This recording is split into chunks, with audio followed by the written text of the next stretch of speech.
Morning. Gaffer. Are you alright, Gaz? I'm having a coffee, can you believe it? No, I can't. How are you going, lad? Alright. Good to see you. I've just seen your promo. I didn't realise you scored so many good goals. Are we doing alright? I'm going okay, pal. Yourself? Ah, good. Played against them for Newcastle. I was 17 and they got a penalty and he scored it and he went past us. I went, great penalty, Bryan. He just looked as if I say, you nugget. And it was then, and then when I played against him again, and then we meet up with England, and he put us under his wing. He just said, don't go for the headers because you can't head the ball and leave the tackles to me because you can't tackle either. I thought, well, that's the end of my England career. But yeah, since then, I just loved him a bit. But the reason why I loved him, it was my own match of the day years ago, match of the day, and he was playing for West Bromwich Albion. And I remember he scored this header from about 18 yards out.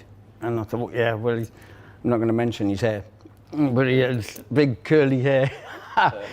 And it was the goal that set me off, and I says, I love that player.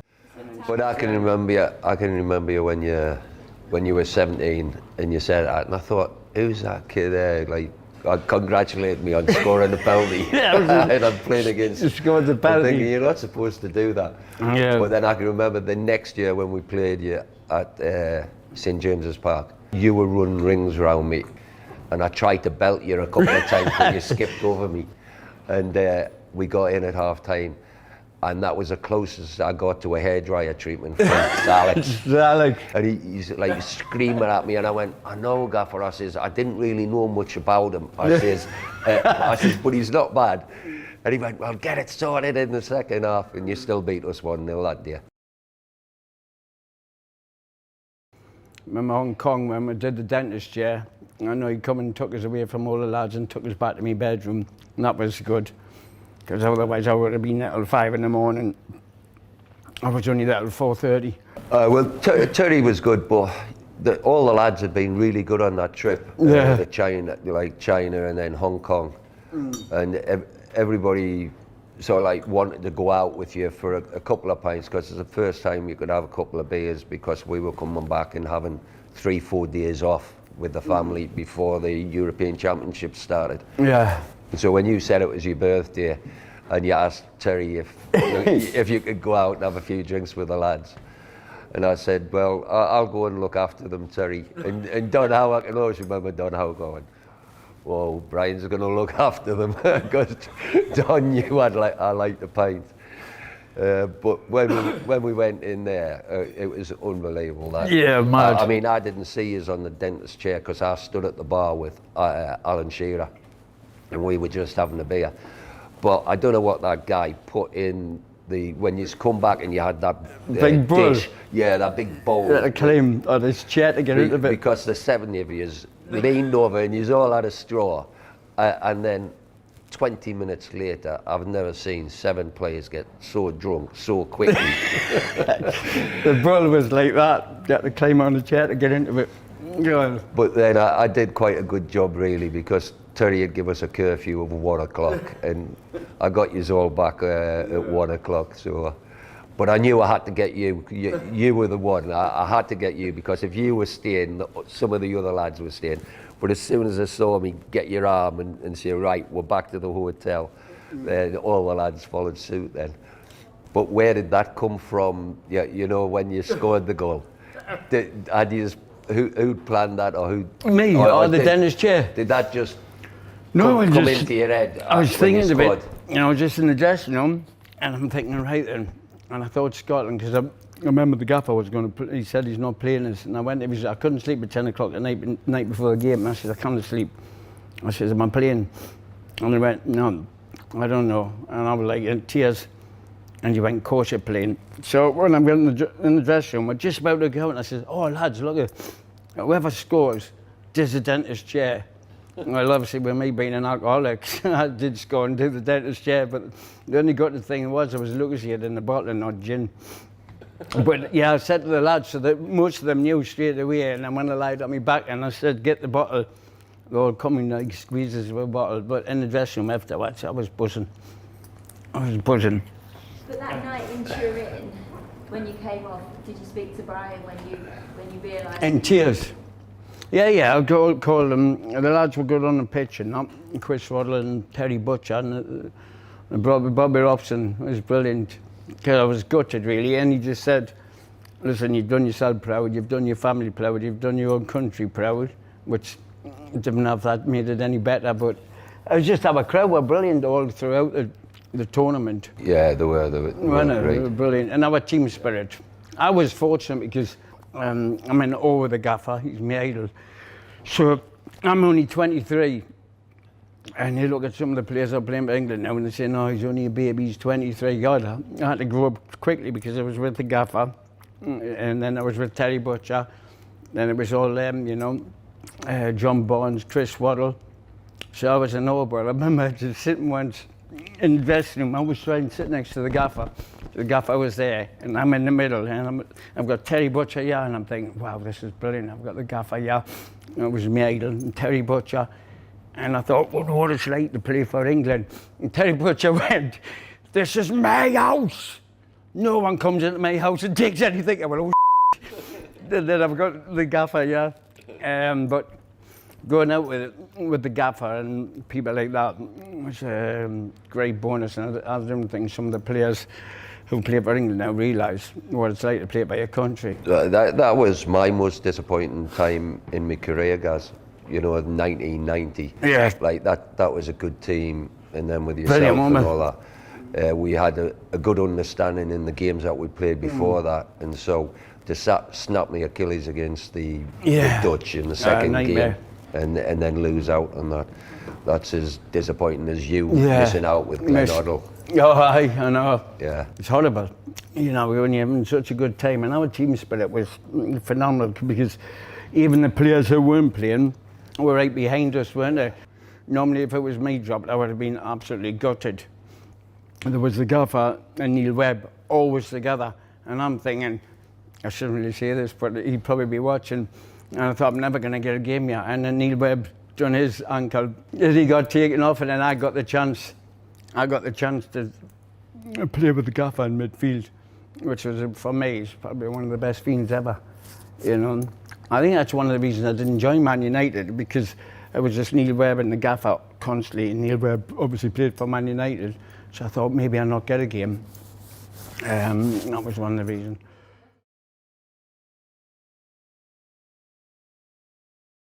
But yeah, we had some good laughs. I've had some off him as well. When he dropped us, in Middlesbrough he dropped us, because I was messing with the lads too much, back and see him. And he dropped us and I had tears in my eyes. And then it was okay after a while. Yeah, but when Andy Townsend told me the story about when you bought the jet ski, and you're out in the North Sea, he says you were about a mile out at sea, and you're on this jet ski, he says, and the waves were coming over the top of you. And I said, I've got to do something about this, because I put Andy Townsend in with the house that you was in. I thought he'd calm you down. It went the other way. You were leading him astray. I suffered in this jet ski because I had a big woolly jumper on, and with the waves I hit us, I fell off the jet ski. I've got this woolly jumper and I'm a brick because the waves are coming over, and the jet ski was just going round and round like that. I couldn't stop it. Eventually got a hold of it.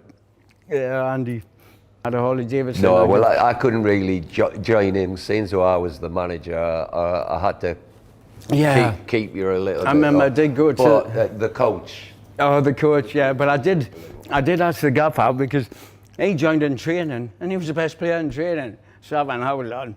And I said, Gaffer, can you not play midfield with us? But he said the chairman wouldn't let him. But so he comes in, the Gaffer, he says, look, you guys, the chairman's just bought a new team bus. So imagine how excited I got. I went, oh, team bus. So I ran out and I said, the Gaffer wants to see you now. And he went, me, why does he want to see me? I don't know, just he wants to see you. So he went out and he's left the keys in the bus. So I thought, I'm taking us into town. So I've started up and I was so excited with the big steering wheel and all that. And I thought, I'm going into town.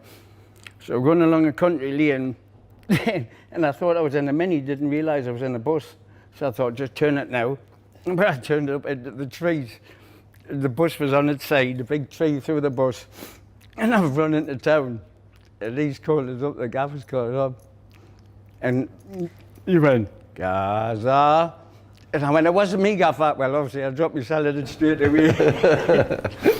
So the bus was on its side, big wreck, and I had to pay some of the damage, like. But yeah, I love, brilliant there, though. Because obviously well, it was a good year, wasn't it? Because when I signed you, and we got promoted back into the Premiership, went to the Cup final, unfortunately got beat, but no, it was a good season. When you get relegated, the main thing is to get straight back up and, you know, to get to a Cup final as well and not get in the way of getting promoted. That was great by that squad of players. But that when Emerson, Juninho and Ravanelli all wanted to leave, that was great. When I got Andy Townsend, Neil Maddison, you know, I brought them in the transfer window, then I brought you in. And that was just the icing on the cake where we got promoted, because you were really fit at that time. And you had your head on where you wanted to enjoy your football again. I think for me, to leave a club like Glasgow Rangers, I would have only been the gaffer. I wouldn't have left for any other manager. Mercer, that's who else. How I can forget him, because he got North East Footballer of the Year, he got the Fans Footballer of the Year, the Players Footballer of the Year, and he got back into the England team. Yeah, he did. Merce that season. How I could put you and Merce together, I don't know. I know. They and Merce run together. I always enjoyed trouble. He was unbelievable, Merce. God almighty. Yeah, but I wouldn't have left the Glasgow Rangers anybody else but the gaffer, but Merce. I remember one time, the gaffer was in his office. I went down to the training pitch just to warm, not even before warm-up, and Merson kicked the ball to someone, but it missed him. Mercer went, I've had enough of this. I'm not saying gaffer was still in his office. Next time I said, where you going, Mercer? He went, I'm going home. I'll be back tomorrow. He did, he went home, come back tomorrow. You know, oh, good. But yeah, it was great there. But well looked after. Well looked after. But we did have a good team spirit then to go there to win promotion. It was a great feeling. I always remember there's a great picture of me and Merson sitting together afterwards. Yeah, Merson was some character. Great player though, good player. Oh, he was a great player. Great player. I tell you what, I always admired him when I saw him play for Arsenal. But then when I brought him into the club, that season, I didn't realise how good of a player Merce was. He was good.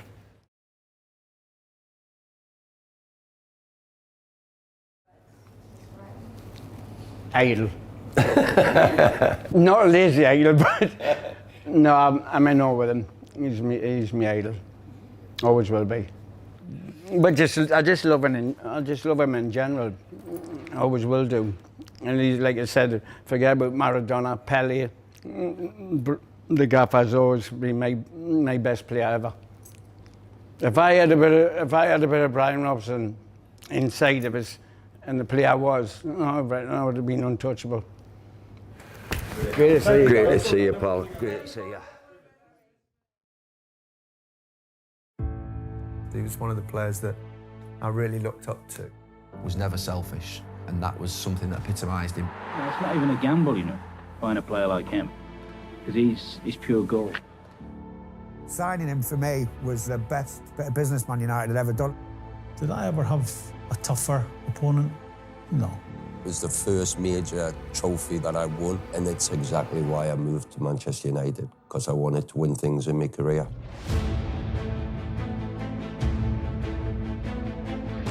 He was the outstanding player in the league.